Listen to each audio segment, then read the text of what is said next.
অনুপস্থিত থাকেন তৃণমূল শিক্ষক, আর সে কারণে তৃণমূল শিক্ষকের হয়ে ক্লাস নেন বরাবরই শিক্ষিকা। এই ঘটনা প্রকাশ্যে আসার পরেই শোকজ করা হয় শিক্ষককে। চণ্ডীপুর ব্লকের ভগবানফালি নিউ প্রাইমারি স্কুলের শিক্ষক স্বপন প্রধান পূর্ব মেদিনীপুর জেলা পরিষদের সদস্য। অভিযোগ, ওই তৃণমূল নেতার ভাইয়ের স্ত্রী অমৃতা প্রধানকে টিচার হিসেবে রেখে ক্লাস করাতেন। দীর্ঘদিন অনিয়ম চলার পর সমাজ মাধ্যমের দৌলতে জেলা শাসকের কানে খবরটি পৌঁছায়। জেলা শাসক তৎক্ষণাৎ ডিআইকে নির্দেশ দেন ঘটনাটি তদন্ত করে দেখার জন্য।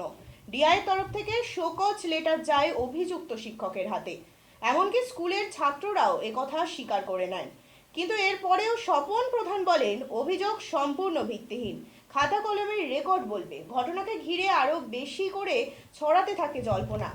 এখন প্রশ্ন একটাই, তবে কেন এত দিন কোনো পদক্ষেপ নেওয়া হলো না? নাকি এসব বিষয়ে কারোর কোনো হুঁশই ছিল না? নাকি ওই শিক্ষকের ক্ষমতা এতটাই বেশি যে তার বিরুদ্ধে পদক্ষেপ নেওয়ার কথা কেউ ভাবতেই পারেনি? এই সমস্ত প্রশ্ন তো থাকছেই, সঙ্গে চোখ রাখুন ভিশন প্লাস নিউজে। দ্বিতীয় কি নাম? অর্জুন সামন্ত। কোন স্কুলে পড়িস? ভগবান নতুন প্রাথমিক বিদ্যালয়। অমৃতা প্রধান ম্যাডামকে চিনিস? হ্যাঁ। ক্লাস করতেন তোমাদের? হ্যাঁ, কদিন ক্লাস করেছেন? অনেকদিন ক্লাস করেছিল। অনেকদিন করেছেন। এখন কি ক্লাস করেন? না, কদিন ক্লাস করছেন না? আমরা শিশু মানে পড়ছি ক্লাস করেছি। তখন ক্লাস করতো, এখন করছেন না? তুই আমাকে প্রথম পাঠটা শেষ হলে দ্বিতীয় ভাগে হাফটা পড়া গেল তখন পাইছে। মানে এখন আর আসেন না স্কুলে? না। ম্যাডাম কিছু বলে গেছিলেন যে কেন আসছেন না বা কী ব্যাপার? না, বলেনি। বলেনি? স্বপন প্রধান স্যারকে চেনো তোমরা? না। চেনো না? তোমার নাম কি? অর্জুন সামন্ত। স্যার, ভগবানখালী নিউ প্রাইমারি স্কুলের যিনি শিক্ষক রয়েছেন স্বপন প্রধান, উনার বিরুদ্ধে একটা অভিযোগ সামনে আসছে, যেটা উনি ডামি শিক্ষিকা দিয়ে ক্লাস করাতেন। আমরা কি বলবেন? না, কোনো ড্যামি শিক্ষিকা এখানে আসতো না। একজন ভদ্রমহিলা মাঝে সাঝে আসতেন। উনি নিজের স্বইচ্ছায় শিক্ষানুরাগী ব্যক্তি হিসাবে উনি আমাদের কমিটির কাছে বলেছিলেন, উনি কমিটির মধ্যে আছেন, যে যখন কোন কমিটির মধ্যে আছে? আমাদের একটা বড় যে ভিইসি কমিটি, ওর মধ্যে শিক্ষানুরাগী ব্যক্তি হিসাবে উনি আছেন। একজন শিক্ষানুরাগী ব্যক্তি, তিনি ক্লাস যে শিক্ষিকা নন, তিনি না না না না, ক্লাস উনি করাননি। সেই ছবি আমাদের কাছে রয়েছে। ক্লাসে উনি এসেছিলেন, মাঝে সাঝে উনি বলছিলেন আমরা আপনাদের যখন 6টা ক্লাস, আর আমি কি মাঝে মাঝে আসতে পারি, আমি আলোচনা করি কমিটির মধ্যে। তারপর বলছি আমরা মৌখিকভাবে কমিটির সঙ্গে আলোচনা করে উনি মাঝে সাঝে আসতেন। হ্যাঁ। একজন অশিক্ষক যিনি, তিনি ক্লাস করাতে পারেন সরকারি স্কুলে? না, উনি কোনো অ্যাপয়েন্টেড নয়। উনি আগে উনি কেজি স্কুলে পড়াতেন, তাই উনি নিজে থেকেই বলেছিলেন আমাদের কাছে যে এরকম করতে পারি। আমি তখন কমিটির সঙ্গে আলোচনা করলাম, উনি এরকম আমাদের তো একটু অসুবিধা, আর কি একজন বলতেছে করানো যাবে। বলছে যদি সে স্বেচ্ছা আসে বাচ্চাদের যে শুধু শেখানোর জন্য। স্বপন প্রধান দীর্ঘদিন ছুটিতে ছিলেন এবং ছুটিতে থাকার জন্য ওই একজন ভদ্রমহিলা এসে ক্লাস করেন। না, দীর্ঘদিন উনি ছুটিতে ছিলেন না। উনি 1 জুলাই থেকে 22 জুলাই পর্যন্ত 2024 এইটা ছুটিতে ছিলেন। উনি মেডিকেল নিয়েছেন। ওনার বদলেই ওই শিক্ষিকা ক্লাস করাতেন? না, কারোর বদলে উনি আসতেন না, উনি নিজে থেকেই আসতেন। উনি যতদিন অ্যাবসেন্সে ছিলেন ততদিন? না, ওই রকম আসতেন না। উনি কখনো কখনো ওনার মর্জি মতো আসতেন। আপনার নাম আর ডেজিগনেশন? স্যার, আপনার নাম? আমার নাম নিতাই চরণ মাইতি। আপনি প্রধান শিক্ষক? হ্যাঁ। চণ্ডীপুরের একটি স্কুলের একজন টিচার, অ্যাসিস্ট্যান্ট টিচার, তিনি জেলা পরিষদের সদস্য, তৃণমূল নেতাও বটেন।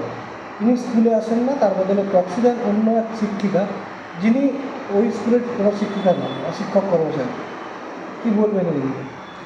দেখুন, বর্তমান পশ্চিমবঙ্গের যা অবস্থা, তাতে ঘটনা স্বাভাবিক ঘটনা, এটা অস্বাভাবিক কিছু ঘটনা নয়। যেমন ঝাড় এলাকায় এলাকায় ঠিক তেমন বাঁশই আছে। আজকের দিনে শিক্ষা ব্যবস্থা এমন ভেঙে পড়েছে, অভিভাবক থেকে ছাত্র কারুরই স্বপ্ন আর নেই। কেন? শিক্ষিত হয়ে চাকরি কর্মসংস্থান নেই, সেই পরিযায়ী শ্রমিক হতে হবে। সে জায়গায় অভিভাবকরাও সতর্ক নয়, ছাত্ররাও স্বপ্ন দেখে না, এবং যারা প্রশাসনে আছে তারাও জানে কোনো রকম মাস ফুরালে বেতন পেলেই চলে। এই ঘটনা শুধু এখানে নয়, এরকম ঘটনা চারিদিকে ঘটছে। স্বপনবাবু একটি উদাহরণ মাত্র। জেলা পরিষদের তিনি নেতা, তৃণমূলের তাবড় নেতা এই চণ্ডীপুর এলাকার। তিনি 4-5 বছর 6 বছর বা আগামী দিনে যাবেন না, এটাই স্বাভাবিক। তিনি একজন কাউকে রেখে দেবেন, এটাই স্বাভাবিক ঘটনা। পশ্চিমবঙ্গের শিক্ষা ব্যবস্থার বর্তমান যা হাল, এটা মমতা ব্যানার্জি বা তার দল কেউ জানে না, তাদের অনুমোদন নেই, এটা অবাস্তব ঘটনা। অভিযোগটা মূলত কী? অভিযোগ আমরা যেটা শুনেছি, উনি বহু বিগত কয়েক বছর স্কুলেই যান না। উনি পড়াশোনা করান বা স্কুলে অ্যাটেন্ডেন্স দেওয়ার জন্য 2 মাস 3 মাসে একবার যান, গিয়ে অ্যাটেন্ডেন্স দিয়ে আসেন। কেউ রেখেছেন নাকি একজন কাউকে প্রক্সি কোনো টিচার, যে একজন কেউ দেখভাল করবে উনার হয়ে।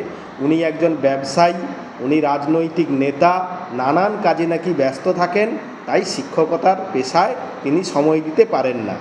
তো এটা অভিভাবকরা যদি সতর্ক হতো, আজকে তারা যদি স্বপ্ন দেখতো যে তার সন্তানটি একজন আদর্শবান শিক্ষকের হাতে মানুষ হবে, তাহলে এ ধরনের ঘটনা ঘটতো না। আর রাজনৈতিক নেতা, তার তো পোয়া 12 এরকম ঘটনা তিনি ঘটাবেন। আজ আপনারা মিডিয়ায় তুলছেন বটে, কিন্তু এটা চলতে থাকবে। যে অভিযোগ, সেই অভিযোগের ভিত্তিতে ডিআই ইতিমধ্যে তাকে শোকজ করেছে।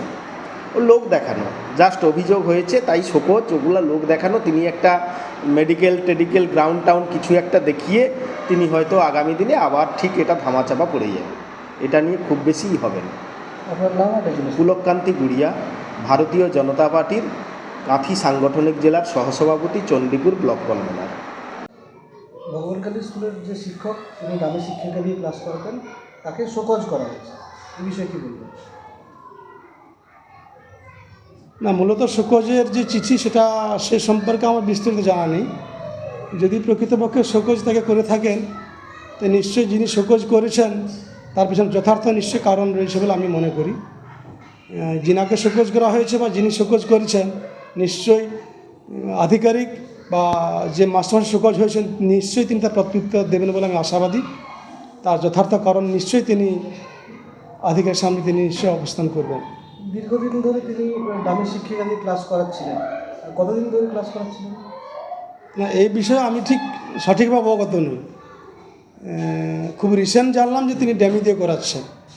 মানে জেলা পরিষদের সদস্য হওয়ার পরে তিনি বিভিন্ন মিটিং থেকে আরম্ভ করে জেলা পরিষদের বিভিন্ন কাজের ব্যস্ততার নিরিখেই তিনি বোধহয় ড্যামি দিয়ে করাচ্ছেন বলে আমার মনে হয়েছিল।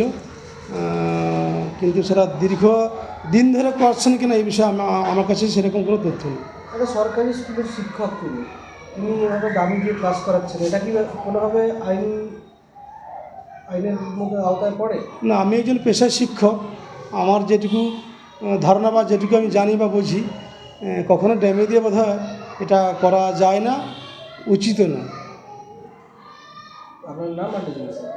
মৃণাল কান্তি সিনহা, সভাপতি, চণ্ডীপুর ব্লক তৃণমূল প্রাথমিক শিক্ষক সংগঠন।